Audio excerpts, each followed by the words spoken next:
Alhamdulillahi Rabbil Alamin.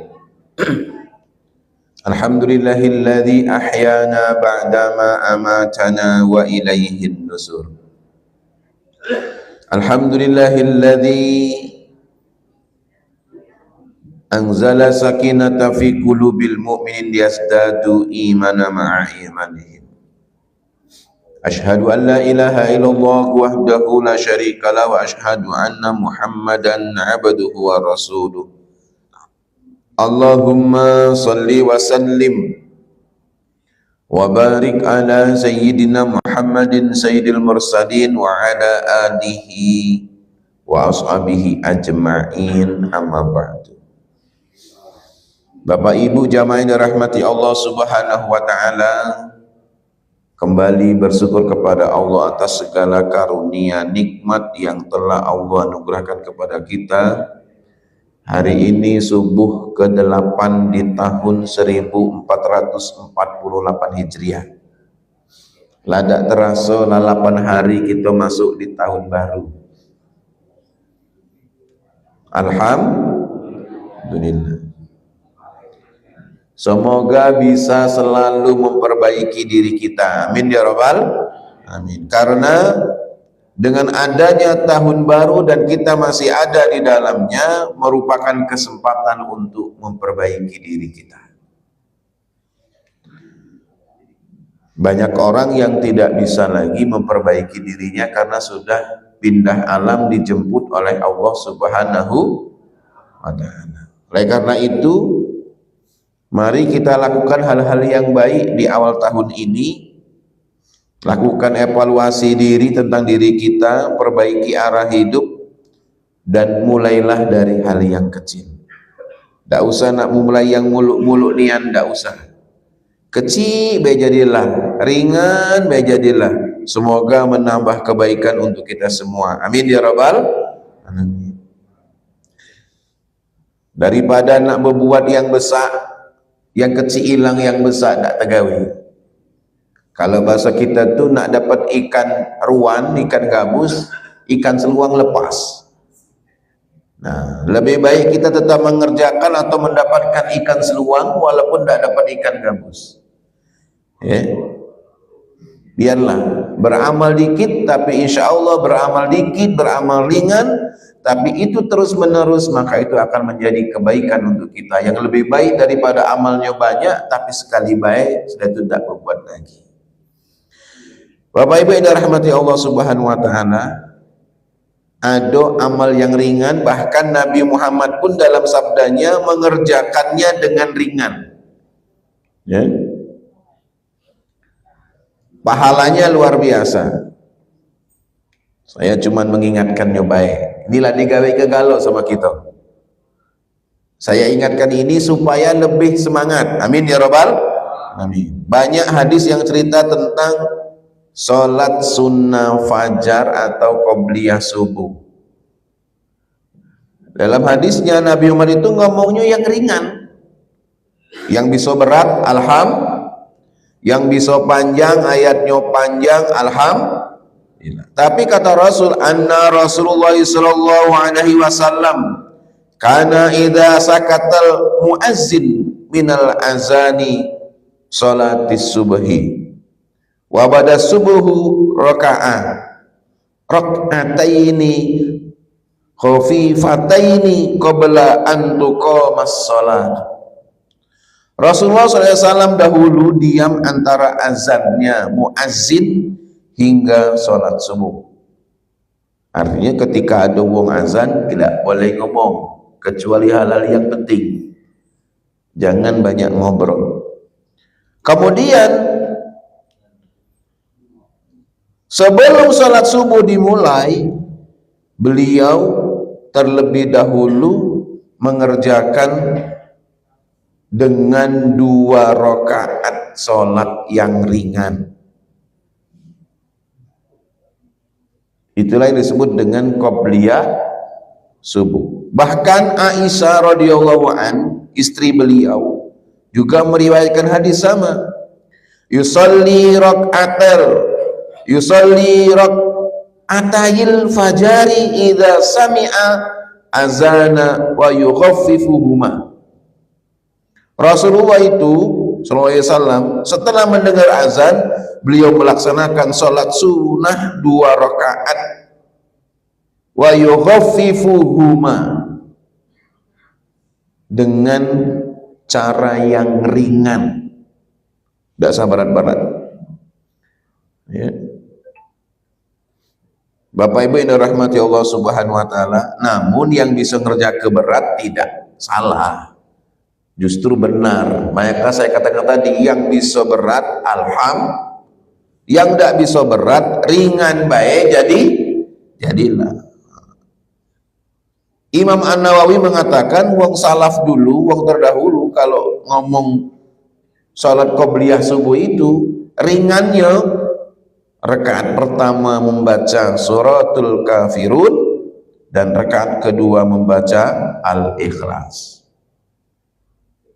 Yang baca an-naba amma yatasaalun anin naba'il, baik mantap, tapi siap-siap baik kawan di belakang maragalau, bener baik kami kala nunggu. Ngapa diseluringan ini Bapak Ibu rahimakumullah? Banyak faktor. Yang pertama, kita baru bangun tidur, nyawoni antara do dengan ida. Yang kedua, kita kuat, kawan kita dah kuat. Kira-kira model itu. Bapak Ibu yang dirahmati Allah Subhanahu wa taala. Dan 2 rakaat ini sesuatu yang sangat mulia. Ya. Maka kita ini, tapi masih banyak kadang-kadang yang ninggal ke jadilah. Ya. Kita ini Bapak Ibu kalau kehilangan duit ribut, kehilangan pekerjaan ribut, kehilangan orang yang dicintai ribut lagi ya. Nangis, sedih, tetapi sangat sedih ya, tetapi sangat sedikit yang menangis apabila kehilangan peluang tadi, peluang yang besar padahal pekerjaannya ringan. Rasul yang ngomong pekerjaannya besar, pahalanya besar tapi pekerjaannya ringan. Besarnya bagaimana Bapak Ibu rahimakumullah ya? Karena sholat subuh ini pahalanya lebih baik dibandingkan dunia dan isinya. Rakaatul fajri khairu minad dunya wa ma fiha. 2 rakaat fajar sholat sunnah qobliyah subuh lebih baik daripada dunia dan isinya. Jadi dunia yang kita cari pagi siang malam banting tulang peras keringat itu masih kalah kalau ditimbang dengan sholat qobliyah subuh ya. Semoga kita bisa melakukannya, amin ya rabbal alamin ya. Dan qobliyahnya ringan ya. Dianjurkan, ini ada hadis dari Nabi Muhammad yang diriwayatkan oleh Muslim malahan. Jadi yang ngomong kalau Imam Nawawi tadi ngomong cak itu, tapi ternyata ada hadisnya. Anna Rasulullah sallallahu alaihi wasallam qara'a fi rak'atayil fajri Qul ya ayyuhal kafirun wa qul huwallahu ahad. Rawahul Muslim. Ini yang ngomong Nabi Muhammad. Jadi justru kalau kita mengamalkan ini, kita lebih dapat pahala. Karena sholat sunnahnya dapat pahala, pakai al-kafirun dan al-ikhlas itu juga berpahala. Ya. Ya. Bapak Ibu rahimakumullah. Jadi yang ngomong sunnah ini Nabi Muhammad, sunnahnya ringan, pahalanya besar. Maka kita harusnya kalau sampai ketinggalan 2 rakaat subuh ini nangis, sedih, ringan. Al-Kafirun, Al-Ikhlas tidak sampai 5 menit. Apalagi yang pakai ilmu patas, galau-galau nak diwasol, itu lebih cepat lagi. Yang tertib ya, diwakafkan pada setiap yang wakaf, baik, insya Allah lebih lama dikit. Mudah-mudahan kita sanggup, amin ya rabbal alamin. Ringan, tidak sampai 5 menit, tidak memerlukan tenaga yang banyak, tidak memerlukan harta yang mahal, tetapi nilainya lebih besar di sisi Allah Subhanahu wa ta'ala dibandingkan dunia dan isinya ya. Tapi yang jadi masalah, kita tidak benar-benar mampu dan faham untuk mengerjakannya ya. Kalau manusia tahu ada emas menunggu di luar rumah setiap subuh, aku yakin uang keluar galau dari rumah. Benar tak kira-kira? Jangan kemas, pokoknya yang salat subuh dapat amplop 100.000, rajin. Siapa yang salat berjamaah di masjid, qobliyah subuh, dengan Pak Yudi dikasih duit 100.000, datang alom. Betul tak Bu? Mudah-mudahan mulai minggu depan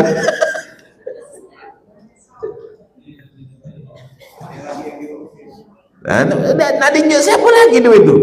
Yang ngomong Pak Topik dia ke uang lain baik. Aku yakin keluar galau, apalagi dibuat pengumuman yang datang lebih awal naik 150. Aku yakin jam 12 malam lah di depan pintu masjid.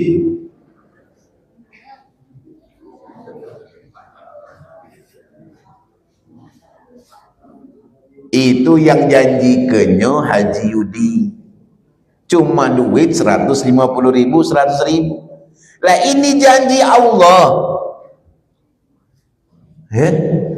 Apa janji Allah tadi? Khairu minad dunya wa ma fiha, lebih baik dari dunia dan isinya. Besar mana kira-kira pahalanya? Bapak Ibu, besar mana pahalanya? Mudah-mudahan setelah ini kita sambut lebih semangat lagi ya. Datangnya lebih awal lagi, amin ya rabbal, biar dapat qobliyah, biar dapat tahiyatul masjid dan juga dapat qobliyah subuh. Jangan jadilah ya, jangan jadilah kita dikatakan jadilah banyak orang tidak salat subuh, kami inilah datang lah. Ini gunanya tahun baru, maka ku ingatkan di awal-awal kita memulai dari hal yang kecil, yang ringan. Kita naikkan level kita ya di hadapan Allah Subhanahu wa ta'ala.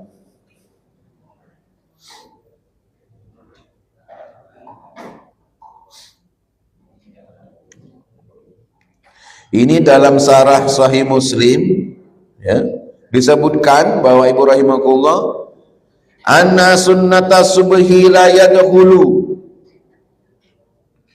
waqtiha illa yazulu il fajri. Salat subuh tidak dilakukan melainkan setelah terbit fajar subuh ya. Dan dianjurkan wastiqbabi taqdihima,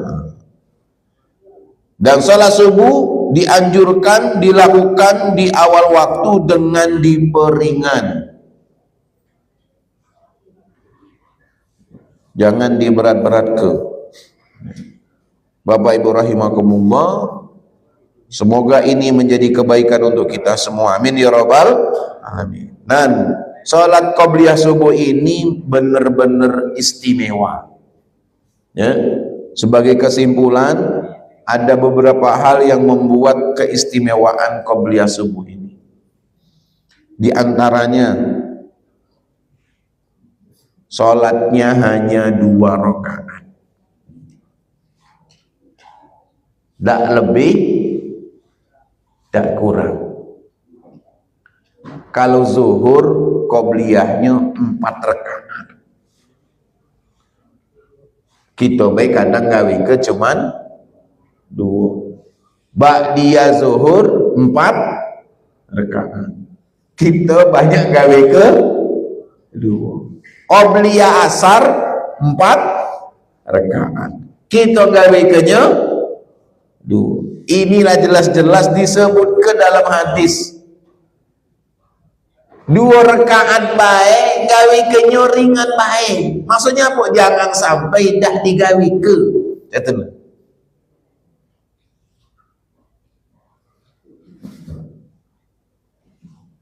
Dua rakaat baik, gawe ke nya dengan ringan supaya kita semua mampu mengerjakan.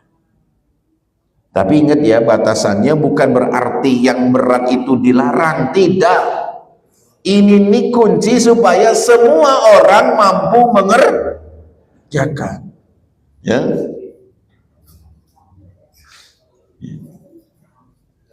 Dan 2 rakaat ini nilainya sudah disampaikan hadisnya tadi, lebih baik daripada dunia dan isinya.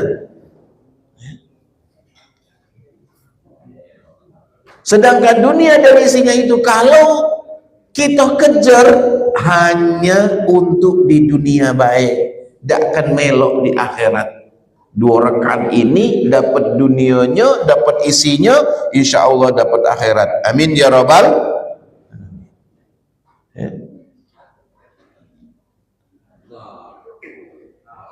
Bapak Ibu yang dirahmati Allah Subhanahu wa taala.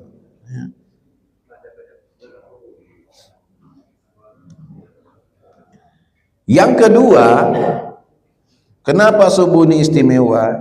Ini amalan yang sangat dijaga oleh Nabi Muhammad SAW. Jadi di antara sholat rawatib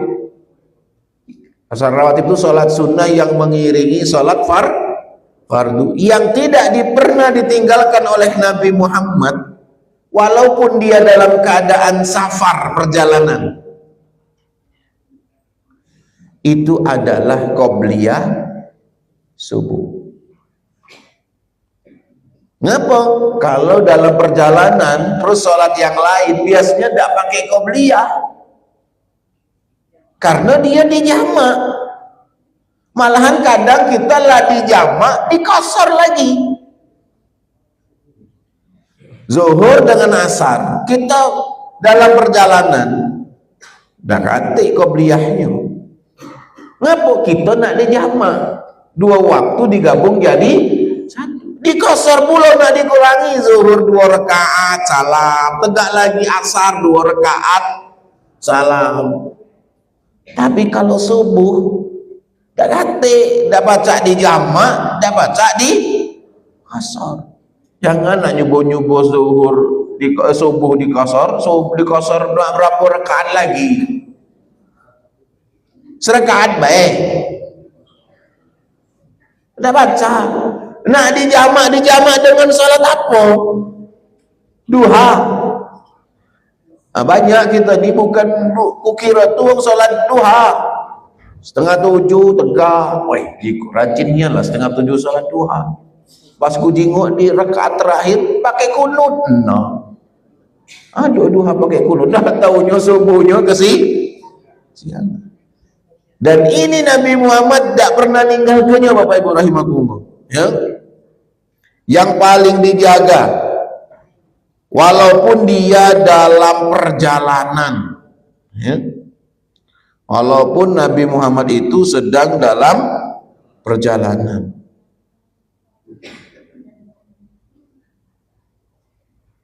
beliau sangat menjaganya.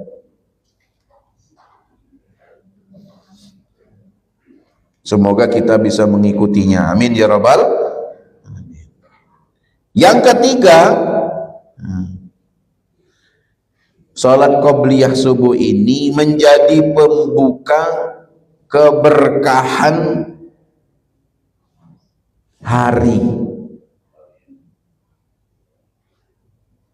Ya. Karena mun nak tahajud berat niat, tahu dewe. Ya. Nah, qobliyah subuh ini kan mengiringi sholat wajib. Sholat yang tidak boleh ditinggalkan, sholat subuhnya itu sudah ngiringi lah di belakangnya. Idealnya kalau kita sholat subuh otomatis sholat qobliyah subuh, tinggal nambah sedikit waktu datang agak cepat dikit baik, biar tidak ketinggalan. Jangan pula wong lain suruh nunggu kita. Ini wong anak komat baru datang, oh jadi lu aku lihat qobliyah subuh, salah kemudian. Terus nyala ke imam, nyala ke itu apa? Muazzin, nyala ke waktu, anak kecepat ini kan. Gak baca. Kalau kepingin sholat qobliyah subuh, yo datang, yo agak cepat.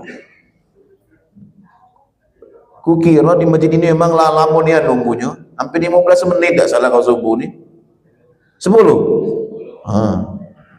Alamunian di sini. Ada masjid yang lain tuh Pak, alangkah cepatnya, oi. Sini alhamdulillah standar lah 10 tuh. Ya. Nah kalau labu bunyi tit tit tit uang komat, jangan dimarah. Saat kita datang terlambat. Nah ini sekalian kujo tahu idealnya Pak, memang yang nyuruh komat itu imam, karena imam itu komandan.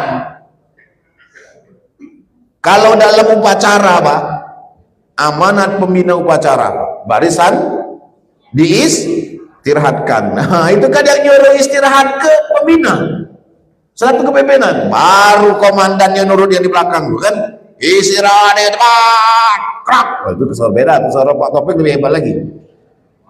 Nah, dia sering mimpin. Suara Pak Parti juga hebat. Ada. Jadi model itu kalau lah imam nyuruh, nurut. Lah Ustadz masih ada yang qobliyah, bakal ke. Idealnya model itu, tapi kalau di masjid ini dah masih ditunggu. Jangan dulu, karena belum selesai. Bagus toleransinya kan.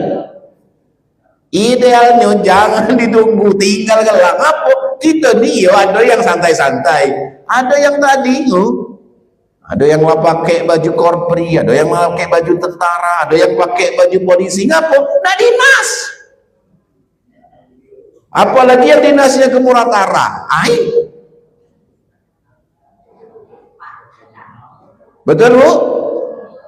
Ada pula yang nahan perut, yang lah tua-tua tuh selesai salam keluar, masuk lagi, lu baca doa keluar. Lah inilah lu komat-komat kalau ada rasa-rasa. Kira-kira model itu. Maka diperingan. Yang diperingan tadi siapa yang ngomong? Siapa? Nabi bukan Raji yang ngomong nih. Ini apa? Untuk menjaga semuanya, untuk menjaga supaya yang lain juga melok galo, dapat dunia akhiratnya galo. Amin ya rabbal.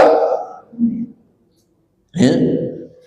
Dan ini ternyata menjadi awal pembuka sebelum mencari rezeki, karena kita sudah mendahulukan hubungan kita dengan Allah.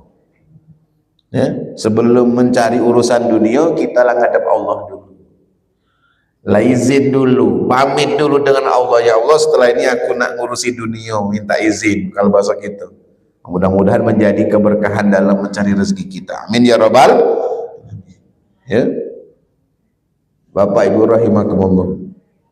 Yang keempat, ngapa disebut istimewa? Kalau kita bisa bangun subuh, artinya Allah telah memilih kita. Tidak sembarangan wong Pak, maaf nian. Kalau diomong ilmu, banyak yang lebih berilmu. Kalau diomong sehat, banyak yang lebih sehat. Ya, apalagi nak diomong yang lebih luang waktu, banyak yang lebih luang waktu.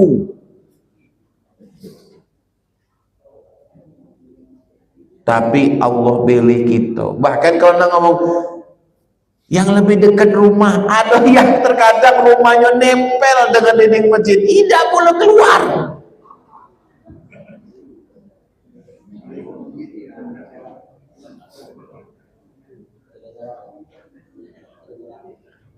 Wisnu terlambat pula. Dapat tak kau melihat tadi Wisnu? Alhamdulillah. Kalau lah tidur di masjid,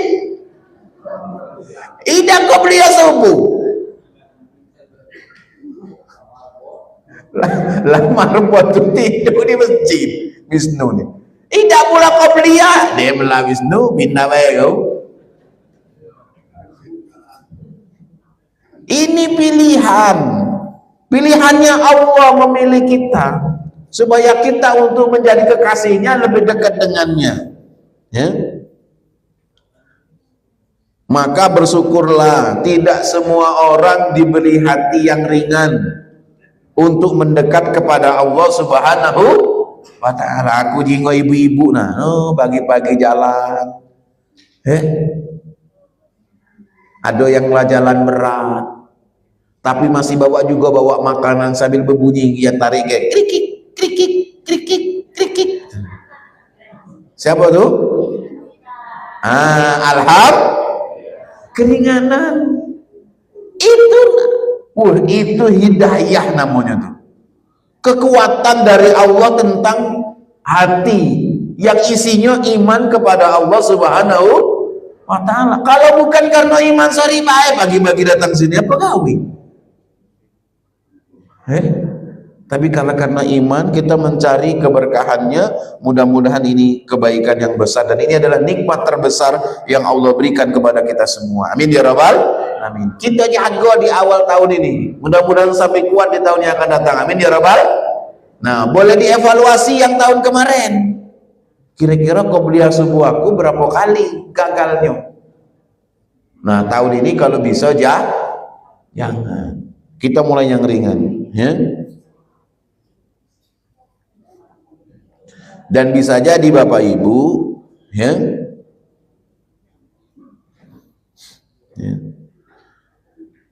amalan qobliyah subuh ini adalah amalan yang menyelamatkan kita nanti, ya, ketika kita tidak tahu amalan mana yang akan menjadi sebab Allah merahmati kita di yaumil qiyamah.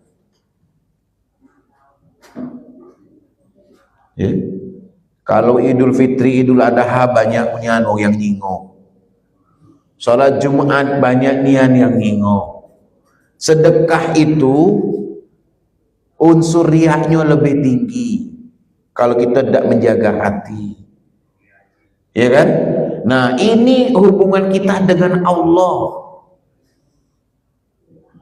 Hubungan kita dengan Allah yang Nabi Muhammad selaku utusannya sudah memberi batasan kepada kita dengan detail. Detailnya apa? Kerjakan dengan ringan, ya kan? Bahkan suratnya boleh disebut cukup al-kafirun dengan al-ikhlas. Lah disebutkan ini salat sunnah yang ringan, ya. Kalau duha, sunnahnya surat ad-duha.